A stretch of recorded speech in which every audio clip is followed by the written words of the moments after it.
Hello everybody out there, how are you all doing? I'm Kate Hill and welcome to another Adviseable Property News Update.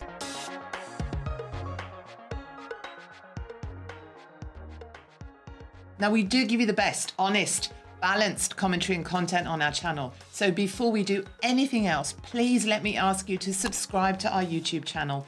Hit the notification bell so that you're not missing out on all our expert hints and tips around buying, owning, and investing in property. And as important, if you are enjoying our free content and you are finding it useful, please click on the all-important like button too. We do really appreciate that support. For those of you who know me, absolutely, you can go here to get straight into it.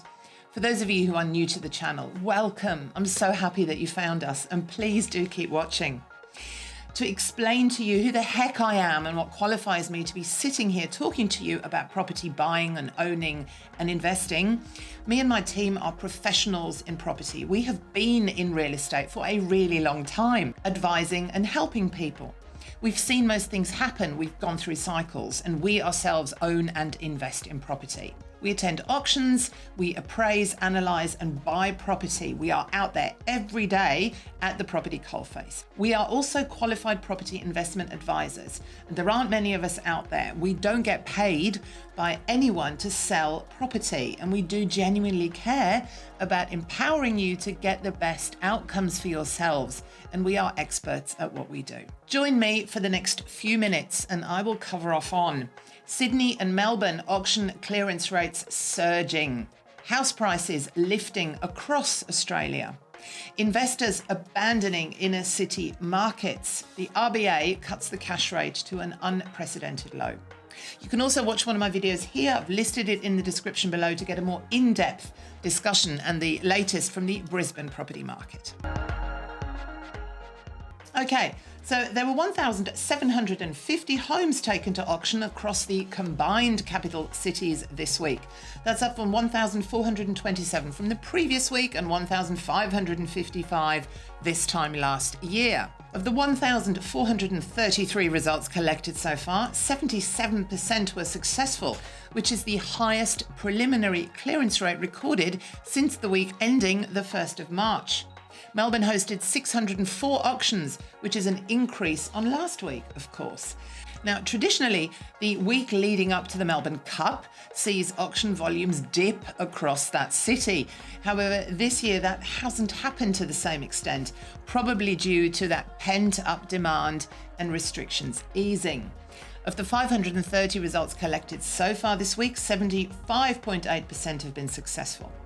In Sydney, 864 homes were taken to auction, increasing also on the previous week. The higher volumes saw the preliminary clearance rate hold quite steady at 79.6%.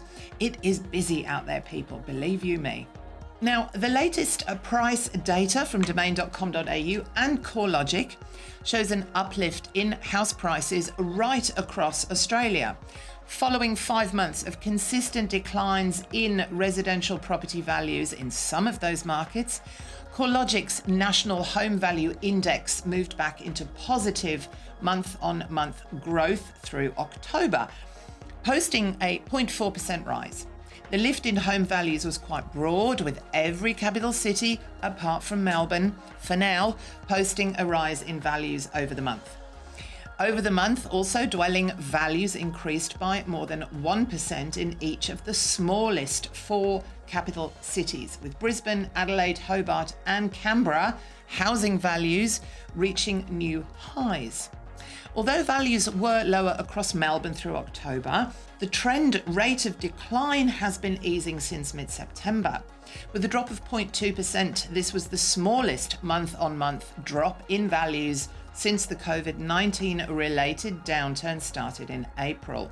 Since the announcement that private home inspections were permitted again across Melbourne, new property listings have surged, clearance rates have lifted and buyer activity is recovering. So based on this recent trend in housing values and activity, it seems likely we will see Melbourne follow the other capital cities towards a recovery over the coming month and the next few weeks. Now, Canberra has produced price growth, we've reported this before, in each of the past 7 months. Adelaide has had growth in 6 of the past 7 months.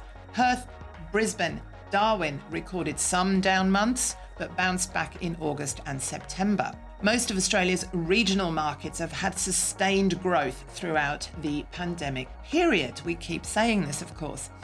The strong showing by regional Australia is seen also in the Domain figures just published.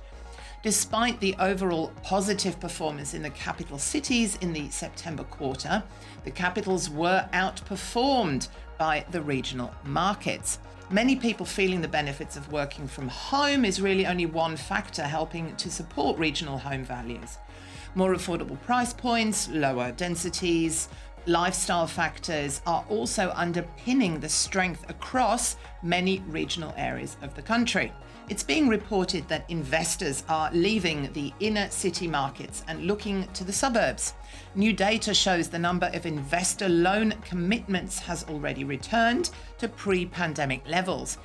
The Australian Bureau of Statistics lending indicators for September, which were released this week, reported that more than $5 billion worth of new investor loan commitments were recorded that month. Now, a similar value to February this year, that's pre-pandemic. The number of investor loan commitments also increased by more than 5% in September, following a monthly surge of 9% in August. So overall, the value of new home lending increased in September despite ongoing concerns the property market would feel the force of the pandemic. In Australia's open and free markets, this has not happened yet. The Reserve Bank of Australia cuts the cash rate to an unprecedented low of 0.1%. Now, if this is passed on by the banks, we will see mortgage rates fall further from their already record lows. Historically, cuts to interest rates have fueled housing market activity and generally aligned with upward pressure on dwelling prices. With the trend in housing values already rising around most areas of the country, there is a good chance that lower rates could see momentum building across the nation's most beloved asset class. The RBA's primary focus from lower interest rates is, of course, to ensure businesses are confident enough and willing to invest, as well as encouraging households to spend money. So with this in mind, the RBA is likely to look through the noise of higher housing prices in an effort to stimulate business investment, jobs growth, and household consumption. Most pundits agree that the stimulus of such extremely low interest rates, together with the initiatives announced in the federal budget and state-level incentives like stamp duty concessions and building grants, are likely to be enough to outweigh the headwinds facing the market. Now, those headwinds would include things like the wind down of fiscal support, such as JobKeeper, and the expiry of home loan repayment deferrals, which for most of us are moving through their peak period of expiry this month. The Reserve Bank Deputy Governor says that the RBA now believes the country's first recession in 3 decades ended in the September quarter. He says that, as best as we can tell, the growth elsewhere in the country was more than the decline from Victoria. The Deputy Governor told Senate estimates that our best guess is it looks like the September quarter recorded positive rather than slightly negative. The RBA will release a new set of forecasts in its quarterly statement on monetary policy in the next few days. The bank's August statement declared the effects of the heightened activity restrictions in Victoria are likely to offset the pickup in GDP growth in other parts of the economy in the September quarter. As always, please don't forget to just subscribe to our channel. Leave a comment below. We love a bit of engagement, and hit that like button too. We really appreciate your support as well. And I will see you soon.